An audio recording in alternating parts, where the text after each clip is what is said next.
how to recover after running a marathon. I'm in the midst of this right now. I just finished running the California International Marathon, and I hurt. My legs hurt. It hurts to walk downstairs. It hurts to sit up. It just hurts. But there are a few things that you can do to make the hurt a little less in the days after the marathon. Kind of three buckets to this. The first one is, and you may not want to hear this, but it comes down to how you train.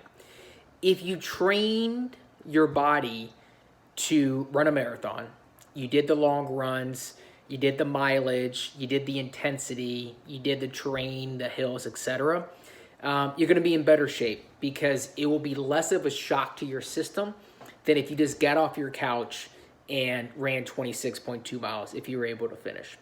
So the first one, which you may not want to hear, is the better you train for the shock of the event, the better your body's going to adapt and handle to it. I know we've all heard about Shalane Flanagan running the back-to-back Chicago and Boston Marathon. She was able to go do it.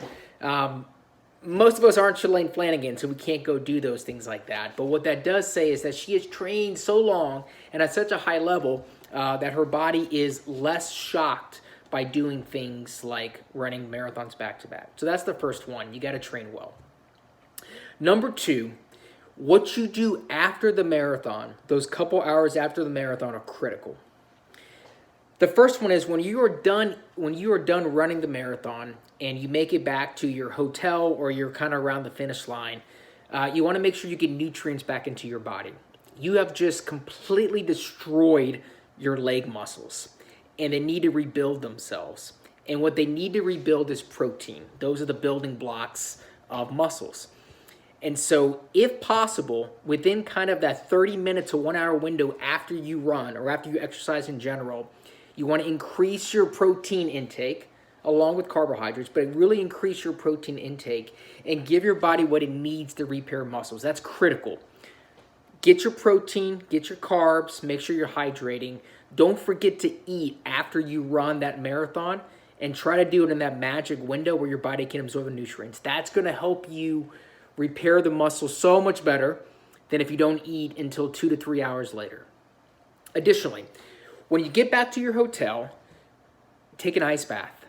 It doesn't need to be buckets of ice in there cooling it down to 30 degrees Fahrenheit.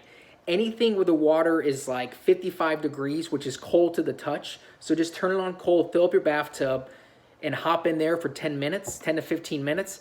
That's going to do wonders in your recovery process. It is going to flush the lactic acid out of your legs. It's going to constrict the blood vessels. It's going to get the circulation going. It's going to do a lot of things to help promote recovery in your muscles with a quick 10 to 15 minute ice bath. It may be the last thing you want to go do after you run a race. You want to take a hot shower.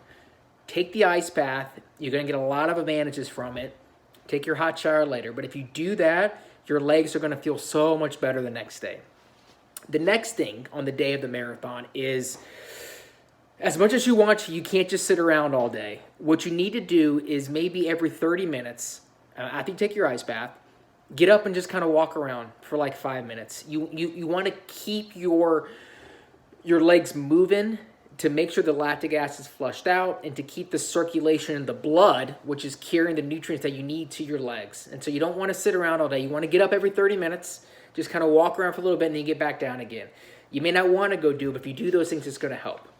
So if you train well and you eat after you run, you take your ice bath, and you stay moving throughout that day, when you wake up the next day, you're still going to hurt.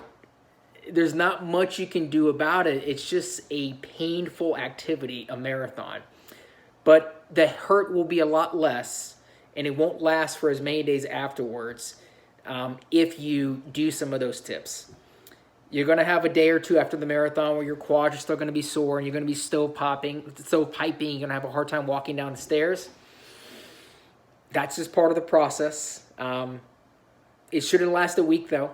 Maybe it lasts 1 or 2 days, and it won't be as severe if you don't do anything at all. So congratulations on running your marathon. That is quite an achievement that less than 1% of the population will ever do.